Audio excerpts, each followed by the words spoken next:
기도하겠습니다. 하나님 아버지, 주님의 은혜와 크신 사랑으로 저희를 오늘도 인도하여 주시고 주 앞에 찬송하며 기도할 수 있도록 저희들을 지켜주신 것을 감사드립니다.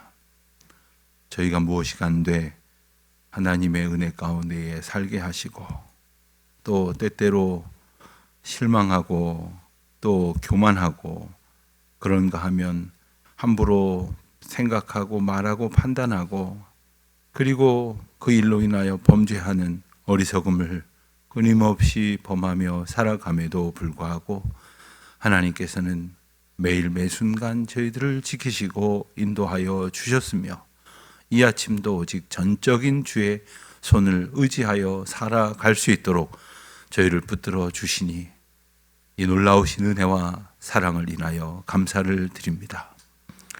저희들은 참 약하고 어리석습니다. 게다가 완악하기까지 합니다. 조금만 힘들어도 주님 앞에 당장 죽을 듯이 간구하며 엎드리다가도 또 조금만 살만하면 여지없이 교만하고 또 함부로 자기의 길을 자기가 열어가는 듯이 그렇게 스스로 높이며 살아가는 참으로 못된 습성을 가졌습니다.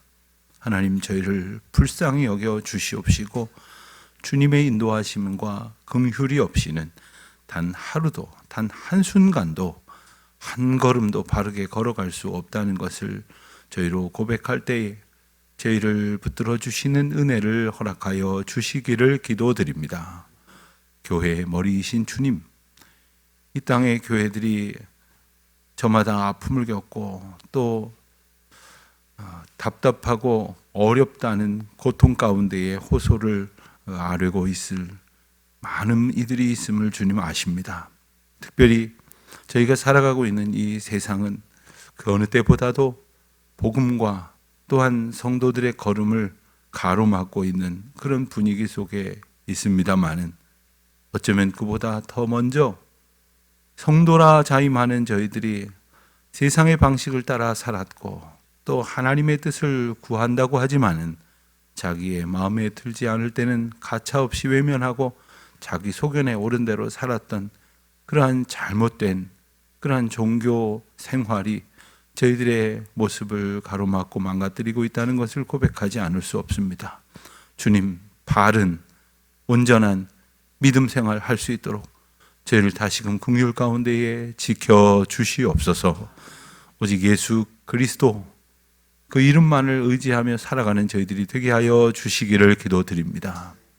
교회로 모였다고 말합니다마는 저희들이 서로의 모습을 보는 것에 갇혀 있을 때에는 서로를 바라보며 만족하다가 실망하다가 좋아하다가 미워하다가 그렇게 함께 어딘가로 가는 그 길이 마땅한 길인 줄로 착각할 수 있겠사오니 오직 예수의 길, 예수 그리스도께서 저희를 붙드시고 인도하시는 그 길, 오직 주님만이 우리의 진리요 생명이요 그리고 바로 예수 그리스도가 우리가 걸어가야 할 길이라는 사실을 저희들이 언제고 잊지 아니하는 믿음의 공동체 되게 하여 주시기를 기도드립니다. 교회가 그 길로 걸어갈 수 있도록 오늘도 붙들어 주시옵소서. 그와 같은 소망을 품고 모이는 자들이 되게 하여 주시기를 기도드립니다. 아버지 하나님, 오늘도 모든 성도들 한 사람 한 사람 주님의 장중에 붙들어 주시되 이 세상의 악한 공격과 유혹으로부터 지켜주시고 바른 믿음의 삶을 살아갈 수 있도록 저희의 언행 심사를 오직 주님께서 관장하시고 주님의 뜻대로 주장하여 주시옵소서. 내일은 거룩한 주일입니다.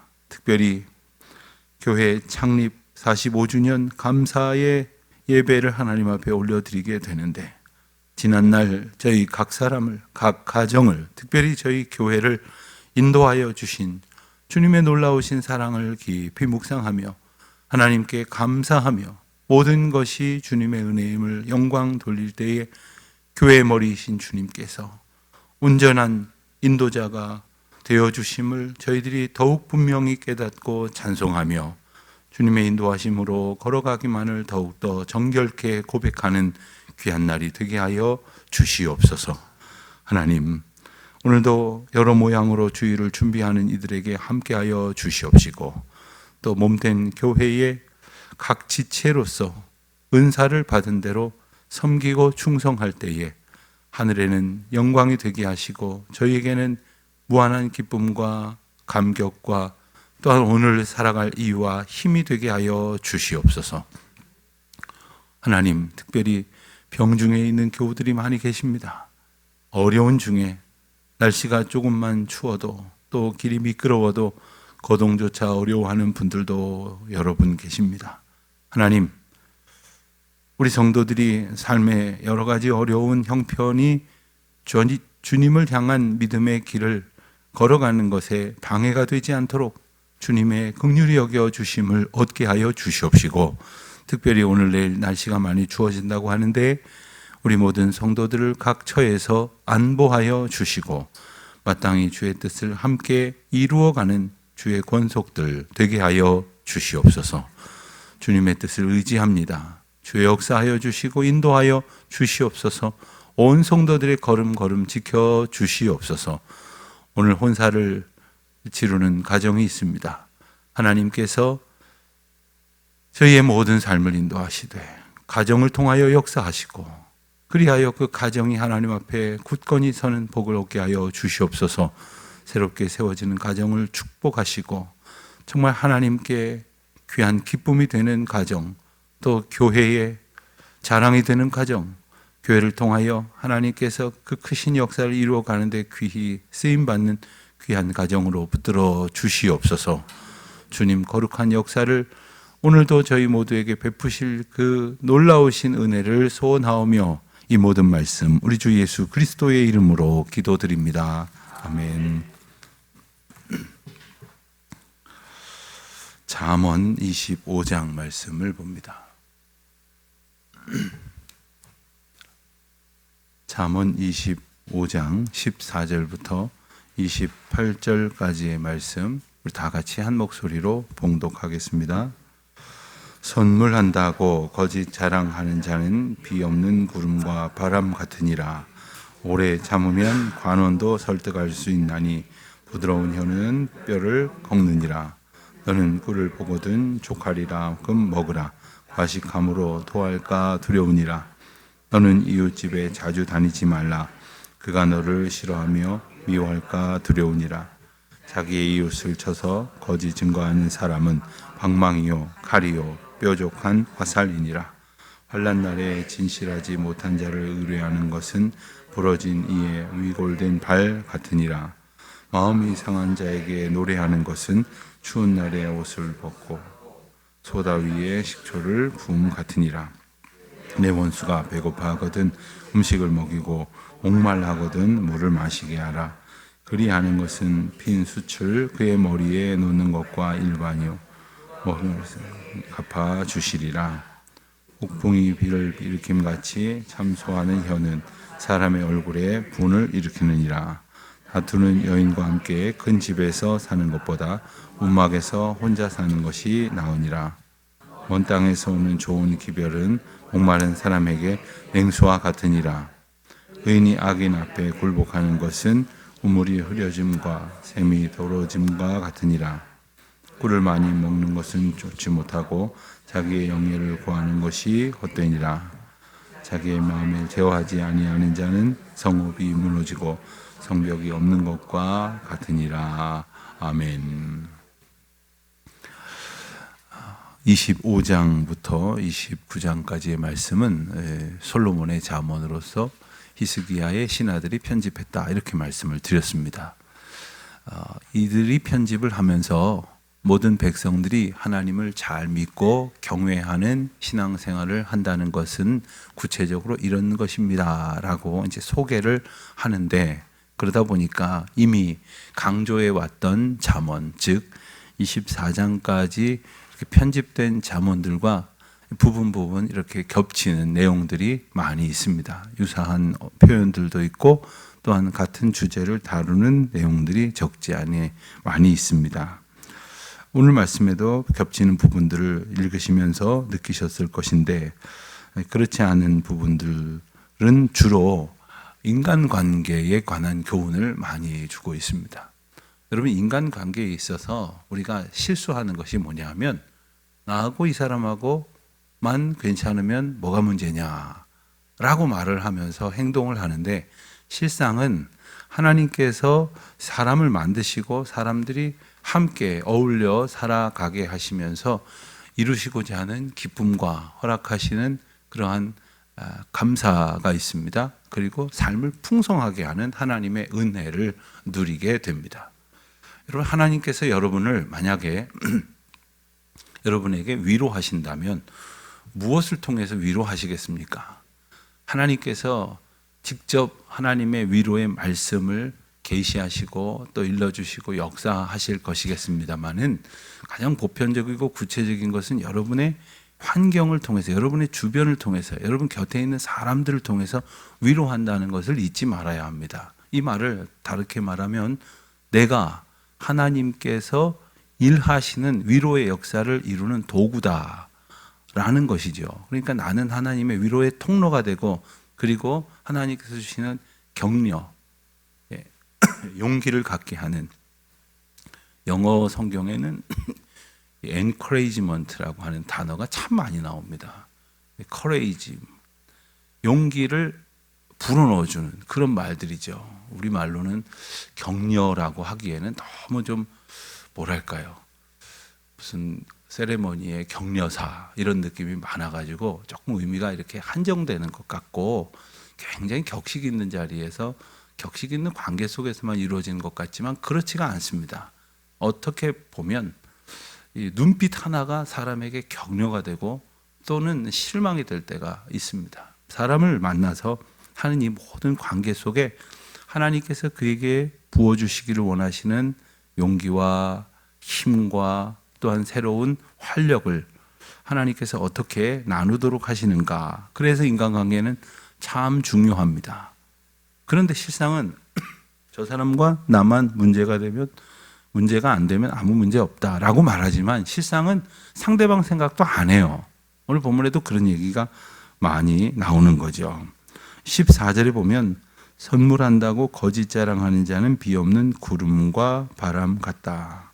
허풍 떨지 말라는 겁니다. 사람이 사람한테 말을 하다 보면 좋게 말하려다가 보니까 혹은 이렇게 과장되게 나중에 이룰 수 있을 것이라고 생각을 하지만 소홀해서 혹은 경솔하게 일단 말하고 보는 가운데에 이루지 못하는 그런 말들을 할 때가 있습니다.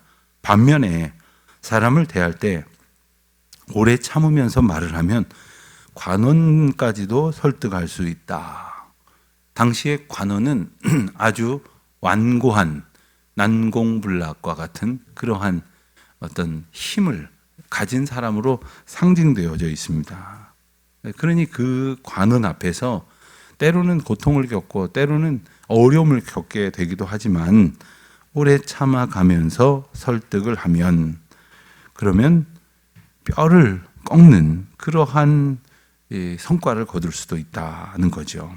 16절에 보면 갑자기 또 꿀 이야기가 나옵니다. 27절에도 한 번 더 꿀 이야기가 나오는데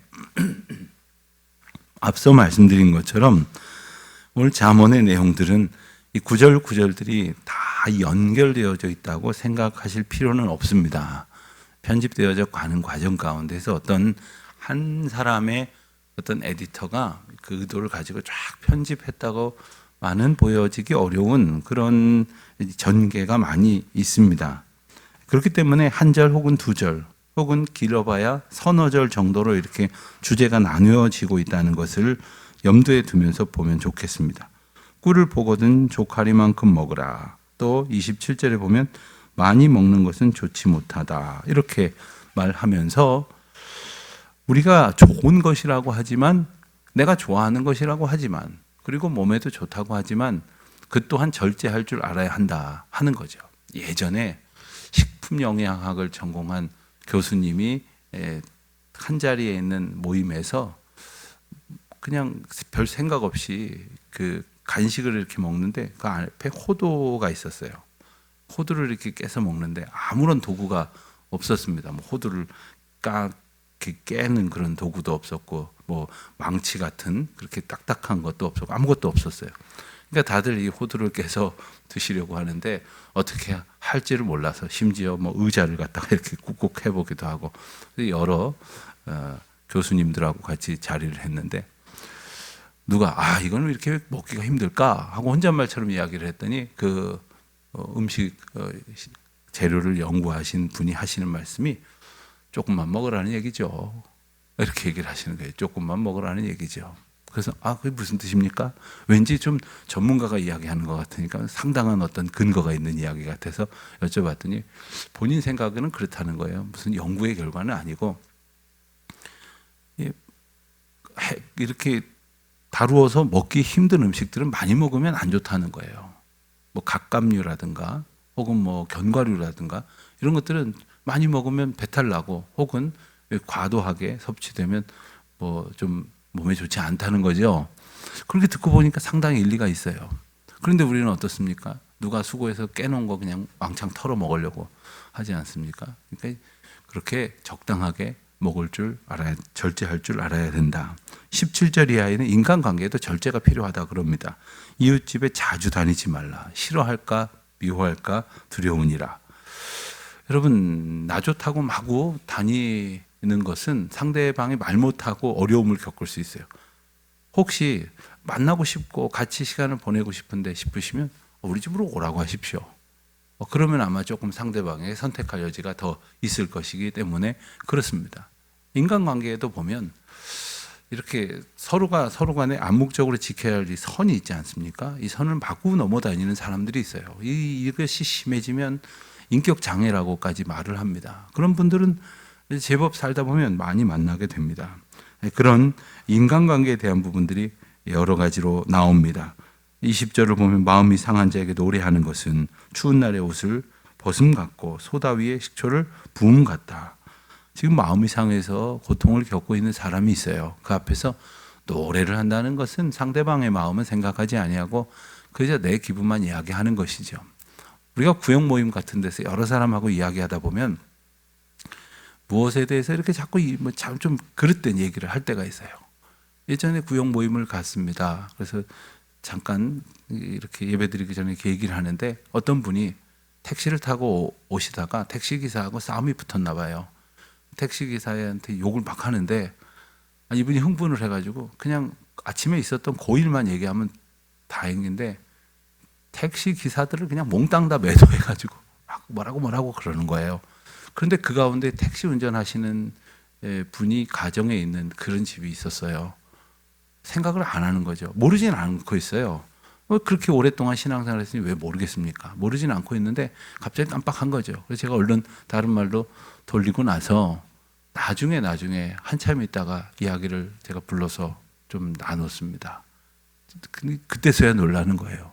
우리가 사실 이런 좀 부족함이 있을 수 있습니다. 그러니까 무슨 말을 할 때에 혹시 누군가에게 상처가 될 수도 있다는 것을 늘 생각할 수 있어야 할 것이겠습니다.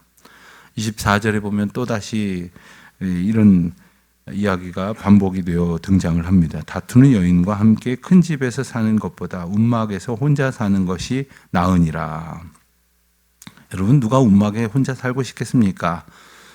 큰 집에서 편안하게 살고 싶겠죠.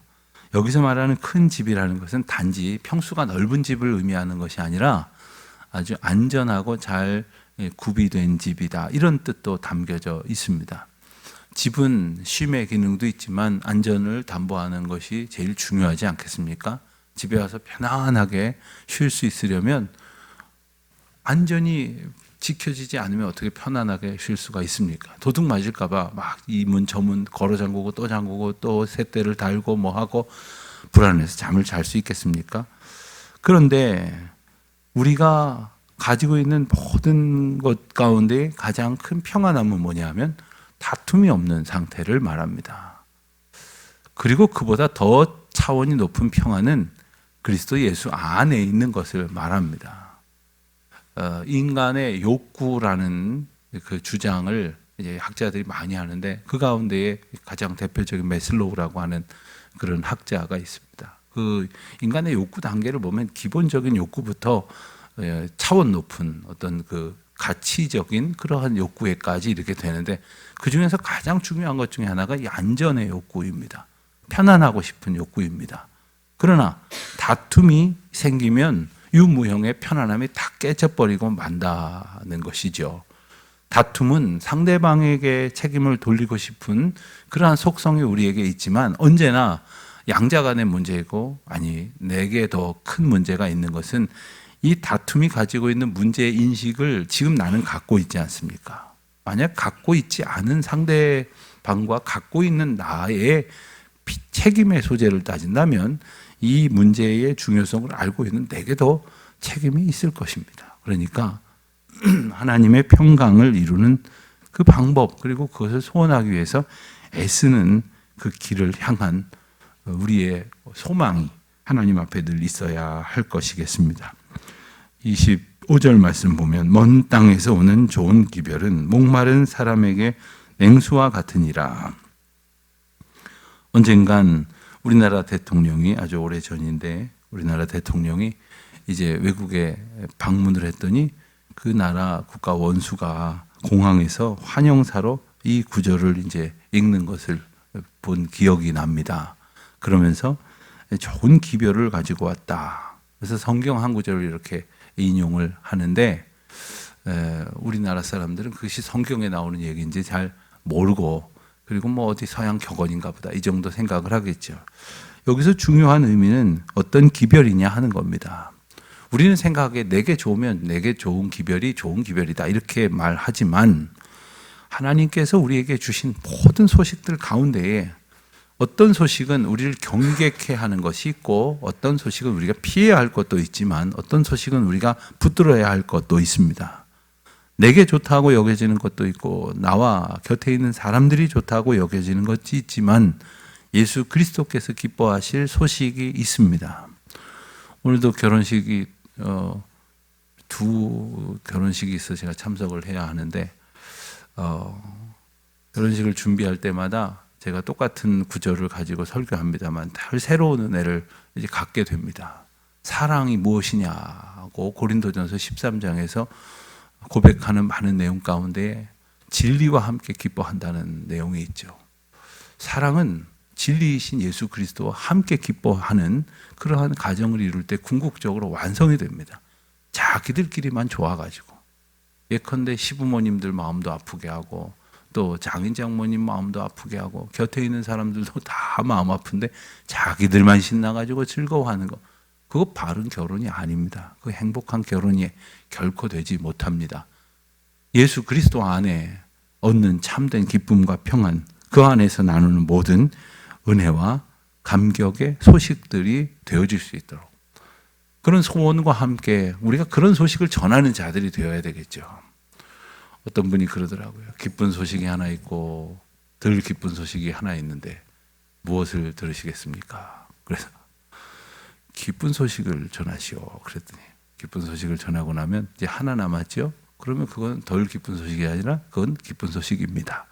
그렇게 이야기를 한 적이 있어요. 모든 소식을 기쁜 소식이 되게끔 하기 위해서는 하늘로부터 오는 소식에 귀를 기울이는 사람, 주님께서 오시는 그 이유가, 바로 주시는 이유가 오직 예수 그리스도로만 우리의 들을 것을 삼고 우리의 마음에 품을 것을 삼으라는 말씀입니다. 오늘도 주님의 귀한 은혜의 약속의 말씀을 듣고 또 나누고, 그것을 통하여 서로 격려하고 힘을 얻는 우리 모든 성도님들 되시기를 주님의 이름으로 축원드립니다.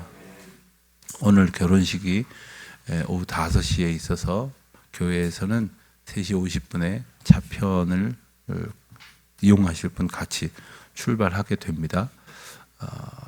김성희 목사님 오늘 결혼식이 있는데, 김성희 목사님 결혼식 가시는 분들은 개별적으로 교육자님들에게 문의해 주시기를 바랍니다.